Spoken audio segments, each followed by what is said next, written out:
Fat quarters. I love them. I buy them. I never know what to do with them. But I have come up with a great pattern using fat quarters. So, plus a bonus project with the waist. So let's get started right now. So to start this project, I've got 2 fat quarter bundles. One is white. All of these fabrics are white on white. Some of them are kind of Christmassy, but you can't really even notice, I guess, unless you look up close. The other fat quarter bundle I have is this mix of yellows that kind of goes into peaches and oranges and reds. So I think that will be a nice little color palette for this quilt.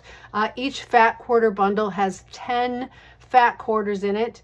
So first thing I'm gonna do is iron these. And then after I iron them, I'm going to pair each fat quarter up with a white counterpart. And so I think that will make a really nice, bright, beautiful quilt. Sometimes, you know, with fat quarters, we can't resist buying them, but I never really know what to do with them. So I think I've come up with a great pattern for these. Now each pairing of a fat quarter and a white, or a colored fat quarter and a white one, that will make me 4 blocks in this pattern. So let me get these ironed up and we will see how beautiful they really are. So I got them all ironed up. The first thing I'm going to do, I'm going to straighten up 2 edges. I have 2 fat quarters laying on top of each other. I'm going to straighten 2 edges. Now for this cutting chart that I will actually put a link to it in the description, a free cutting chart for your fat quarters. This is based on the idea that your fat quarter is 18 by 21 inches. So just keep that in mind. I'm just going to cut a straight edge on 2 sides. So I have a straight edge to start with. And I'm just going to line up that bottom edge now on a line on my cutting mat so I can cut a straight edge here. My fat quarter underneath is a little wonky. And so I just like starting out straight so that there are no surprises. I don't like surprises very much. Well, it depends on the surprise, I guess. I don't like negative surprises. When I cut this according to my fat quarter cutting chart, now I have a straight edge here and a straight edge here to start with. Here it's not going to matter very much because this will be the waist and this side will be the waist. So I'm really focusing on starting on my left and working my way over. So when I'm cutting this, I have the long side vertical to me and the short side is going horizontal to me, and that does make a difference. So the 21-inch side is going the long way, the 18-inch side is going the short way. I'm going to make my first cuts. I'm going to make 5 cuts in columns, the width of columns that I'll need. So the first column, and like I said, I will have a link to a free cutting chart in the description of this. I like to use a weight to hold down my ruler. My first cut will be a 5-inch strip.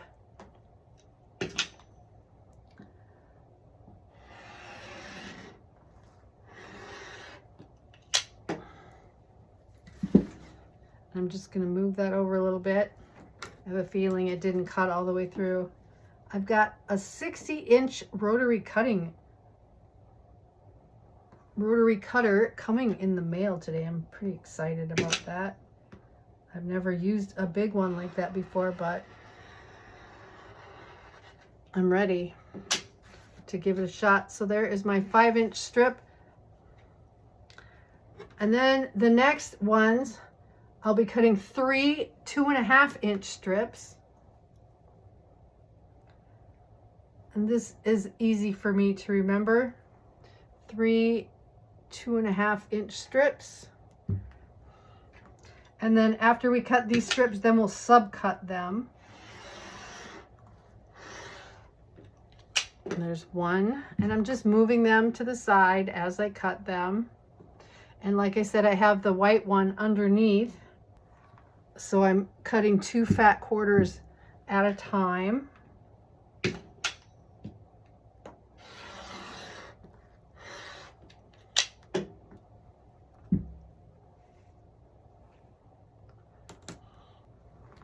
And my third 2.5 inch strip. And like I said, all of the fat quarters will be cut the exact same way. And you can, of course, put more than 2 piled up, but for the sake of demonstration, I'm just doing 1. Now the last cut here will be a 4-inch cut. And then that will be the last strip cutting that we'll do.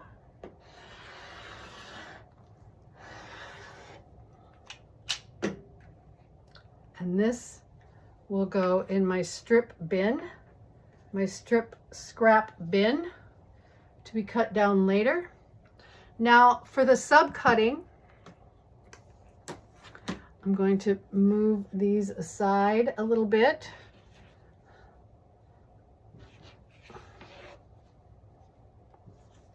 I'm going to start with my 5-inch strip. I'm going to turn that to the side, and I'm going to cut 4 5-inch squares from this. So I've got another ruler for that, my smaller ruler. I have way too many rulers piled up here. So I'm going to cut 4 5-inch squares.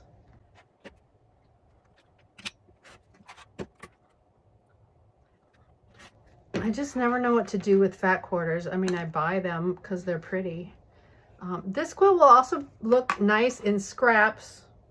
You just have to, I mean, like if you have fat quarters, like random fat quarters scraps, this would look good. You just have to differentiate the light from the dark. So that is important.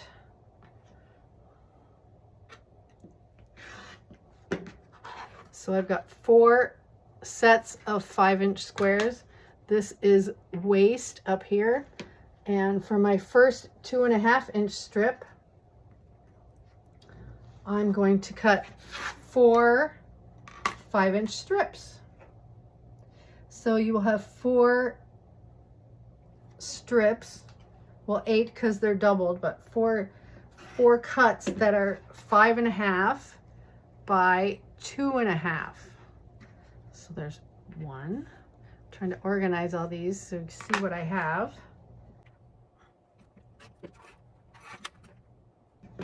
You can do all your cutting at once, all together, so you have everything laid out. I kind of like to do a couple at a time, or you know, 1 set of blocks at a time. Just because it's, I don't know, it's a good variety. For your second 2 2.5-inch strips, they will be cut the same. So I'm going to stack them right on top of each other, and you will be cutting 2 9-inch cuts from this. So I have another ruler for that. 9 inches. So you have 4 cuts that are 2.5 by 9.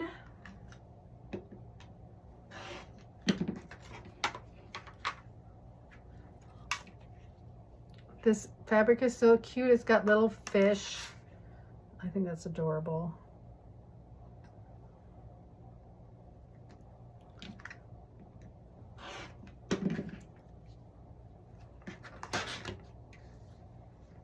All right, I got 5-inch squares, I got 2.5 by 5-inch strips, and I have 9-inch strips here. My last column will be cut, it went, okay, now it's lined up again. So this will be cut into 4-inch squares. And get out my little ruler again, my little square. So we're gonna do 4-inch squares of this one.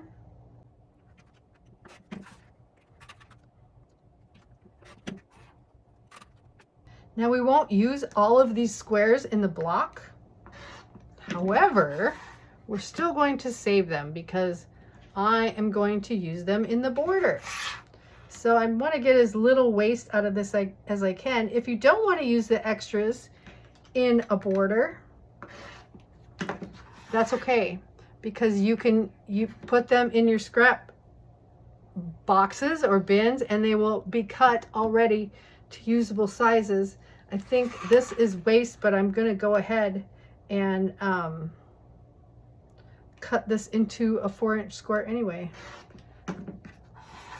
I won't need it, but I'll use it. And then, so this is the waste I got out of this, and this will be cut into usable sizes and it will go in my scrap stash. If you want to see how I organize my scrap stash, I'll put a link to that video right here. So I've got all my pieces now. I'm super excited. Okay, so the next thing you're going to do is grab one of your 5-inch squares. I'm going to grab the red one, and we're going to frame this with another color. So I'm going to grab 2 of my white 2.5 by 5.5. I'm going to put one, I'm going to sew one on each side of this. So I'll have a white, a red square, and then another white. Just sew a 1/4 inch down each side. So as you can see, I've done that to 4. I've got 2 red squares that I've sewn white onto the sides, and 2 white squares that I've sewn red onto the sides, and I've pressed everything to the dark on both of them. So where the red square is in the middle, I've pressed towards the middle, and where the white square is in the middle, I've pressed away from the middle. So I've got those 4 there, and they were real easy to chain piece, which is why I did all 4 of them. So the next step, we're really just going to square these center boxes in with these other 9-inch strips. So I'm going to take my 9-inch strips here and just enclose those boxes. So we're going to make squares inside of squares like this. Super, super easy.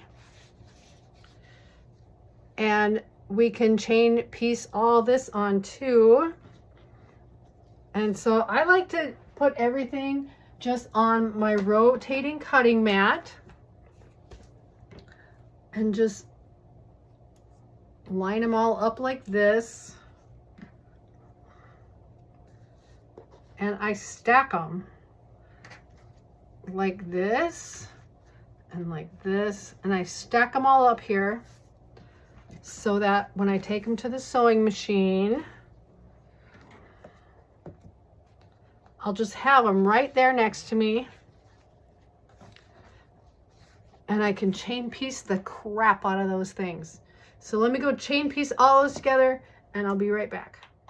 Okay, so now I've got square in a square. So I've sewn my 5-inch by 2.5 inches on the sides and my 9-inch strips across the top. They should fit perfectly. You're going to end up with a big square that is around 9 inches. And if it's not, if it's a little wonky, that's okay. We don't really mind if it's a little wonky. For the next step, now keep in mind we've only used 4 of the 5-inch squares out of the 8 that we have cut. So we're just going to use 4 of them for this. For the other 4 of each color, just set them aside. We're going to use them later. But the next step is to take 1 white middle square and 1 colored middle square. We're just going to put them right on top of each other. And we're going to make half square triangles out of these units. And so we're going to draw a line from corner to corner and use whatever marking tool. It doesn't matter which side you go on, just use whatever marking tool that you'll be able to see, and we will square these up after we're done with this step. So I'm going to put them on top of each other. I'm going to draw a line from corner to corner with my marking tool, and then after I do that to both of them, I'm going to sew a 1/4 inch down each side. I'm using a pretty black pen so you can see.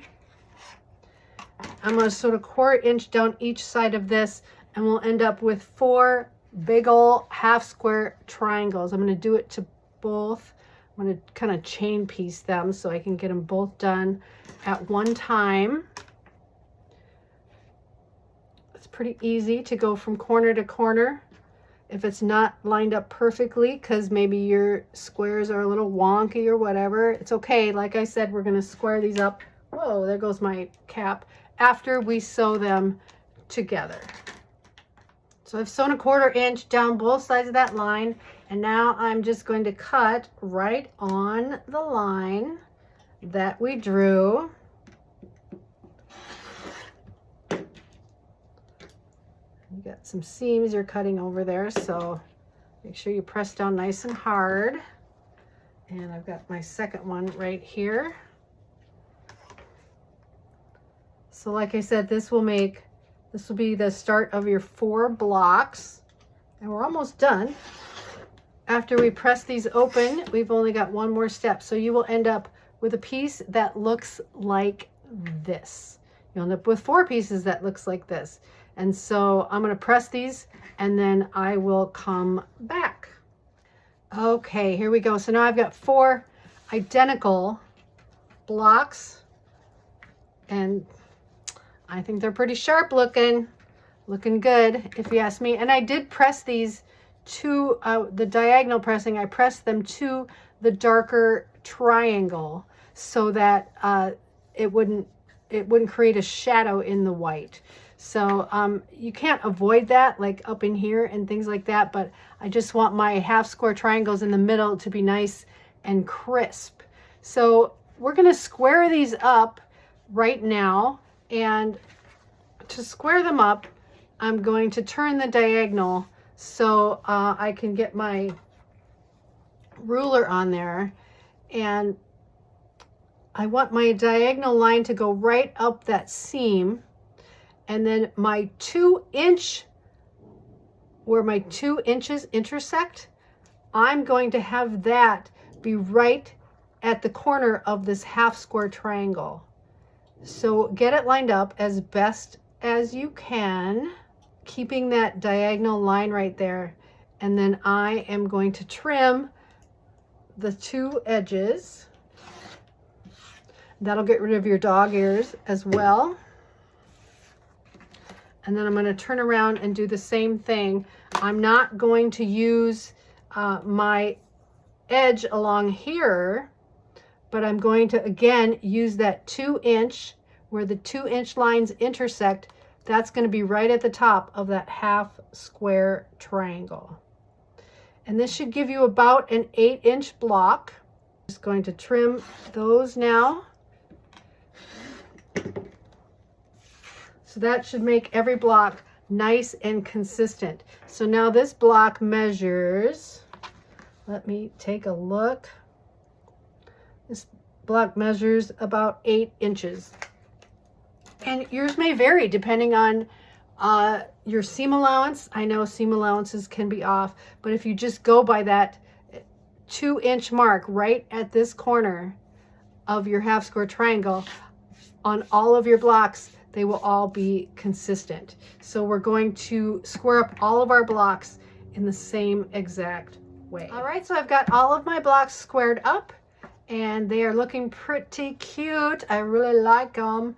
Now remember, these 4 inch squares we cut, we're going to use 1 color and 1 white one for each block. So let me move these aside other than what we're going to work on. And we are going to snowball this block with these 4 inch squares. So I'm going to look at where my red half square triangle is, and I'm going to go up to that corner and snowball this block. So when we fold it over, we're going to end up with something that looks like that. So you can either line it up with your edge and then draw a line from corner to corner like this. with your marking pen. You may or may not be able to see that. And then you'll sew right on that line. And you'll do the same with your white. You'll just line it up right on that corner. The corner where this triangle is pointing to. Line that right up like that, and you can draw a line from corner to corner. I tend to eyeball it when I'm at my sewing machine because I have the diagonal seam tape that I can line it up against, but I will draw a line for visual sake. And I'm just going to sew right on that line on both of these squares. Okay, so I've sewn my line. As you can see, my thread down here, you probably can't see it on the white side.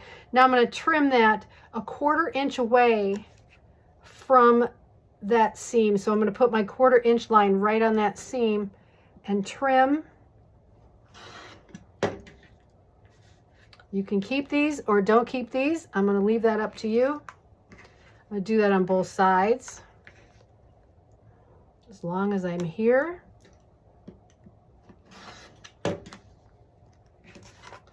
And then when I press these back, I'll just finger press it for now.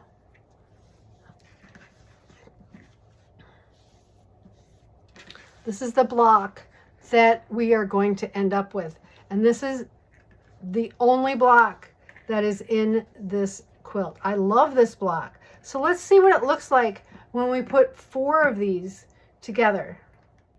Okay, so we've got 4 of them made, and let me just show you a couple different ways we can put these together. But by all means, this is not the limit of what you can do with this. And if you stick around to the end of the video, I will show you as many ways as I could come up with to put these blocks together. Now, I'm going to put 4 together, and I'm going to put the dark triangle in the middle. So I'm going to start this way. I'm going to have that dark triangle meet in the middle on all 4 of these. Like, I think that is pretty striking, if I do say so myself. And of course, if we just turn all these over so the white triangle ends in the middle, this is what we end up with. The same thing, just opposite colors showing out. I think that's pretty awesome. What if we took half of these and alternated them so we get a little design like this in the middle, like a little hourglass? That completely changes the look of this block, and I love that. And of course, when we work up our other fat quarter colors, we can mix and match these as well. Now you can also put them all going in the same direction, and if you do something like that, you end up with stripes and squares, which is also very, very striking. So let me get all of my colors made, and then we'll throw these up on the design wall and see what kind of artistic statement we can make with those. Okay, so now I've put these together on my design wall in the order that I made them. When I put them together, I put all of the dark snowballed edges together. So this is the design they make, which I think looks awesome. The only problem I have with this is that it gives me an extra block right here because there was 10 pairs of fat quarters, and each pair of fat quarters gave me 4 little blocks that I would, could turn into one big block like this, which gives me 10 blocks. So unless I'm making a table runner where I can go 2 blocks by 5 blocks, it doesn't do me much good if I want to make a quilt. So I figure if I have 40 blocks, 40 little blocks altogether, right? 4 times 10 pairs of fat quarters, that's 40 little blocks. I can make a quilt that is 5 down by 8 across, but I can do that by kind of mixing up these colors. So my thought is, if I take every other one and turn it this way, that gives me a whole different block. And so if I do that and then mix all the colors up, this, through the magic of video, is what I would end up with if I mixed up all the colors. Poof! So this is the new design, which incorporates all of the blocks together. I've got blocks that are 5 rows down and 8 rows across, and I think it's so beautiful. There's a lot going on here. I love the colors mixed up. It makes it look more like it's kind of in a red, orange, yellow colorway, which I love. And there's a lot of secondary patterns that are going on here, and I think this is quite stunning. But there are more ways to put these blocks together, so let me show you another way. So this one looks very cool as well. Every single block is just turned the exact same way across the board. So it creates these white stripes and these colored stripes going diagonally. Now, the other thing you could do is take half of them, like one half like this, and the other half with the stripes going the other way. Let me show you what that looks like. To me, this one looks like a book that's folded in half for some reason.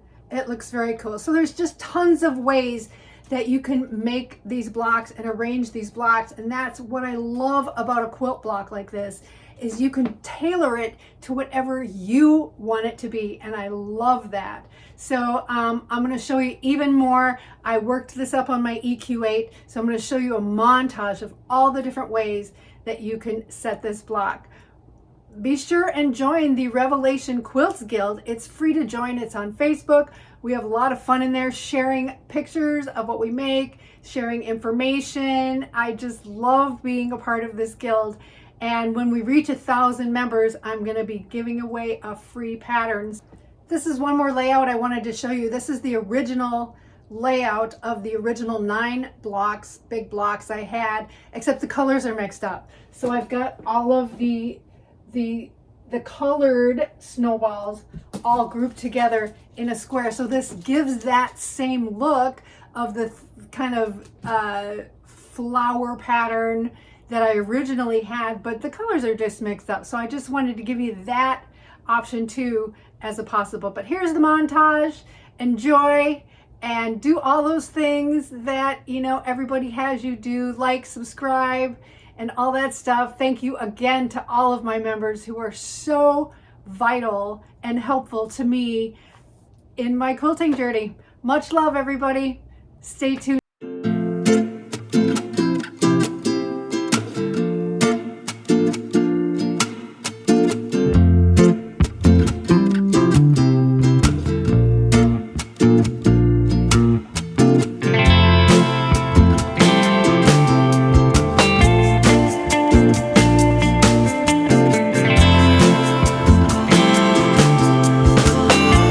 From this block, which is not talked about that much, but I'm going to talk about it a little bit. So I've got all of these 5-inch squares.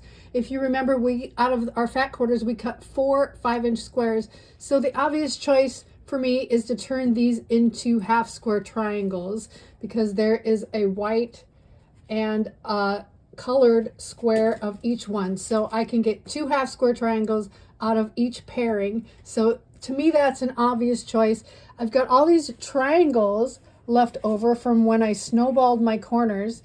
So I think that maybe the obvious choice is to sew these on the diagonal and create half square triangles that way as well. I'd have to look and see how big they measure up when they're done. I've also got some leftover 4-inch squares. I made one mistake, so I have 9 where I should have 10. So I used one to replace a screw up that I had. And then these various things are left over from just cutting up my fat quarter. I think if I put these together, these would make a great piano key border. And then these strips are just left over from the end of my fat quarter, cutting that up. So I think that these would make depending how wide they are, they could make a binding, or I could just cut them into usable sizes. My usable sizes are usually either 1 inch, 2 inch, or 2.5 inch. So I might just cut those up and add them to my stash. So let's see what I come up with. So I decided to use the strips from my waist to create this piano key border around the main quilt. And then the bonus quilt. Let me show you the bonus quilt right now. It is so cool. I have put together all of my, this is from just the waist. So it's so cute. Let me just throw it up here. Get up there.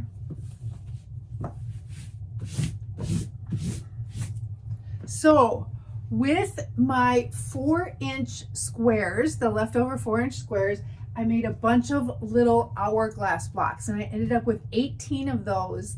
And then with all of the snowball triangles, I should have thrown an extra seam in there when I was making it.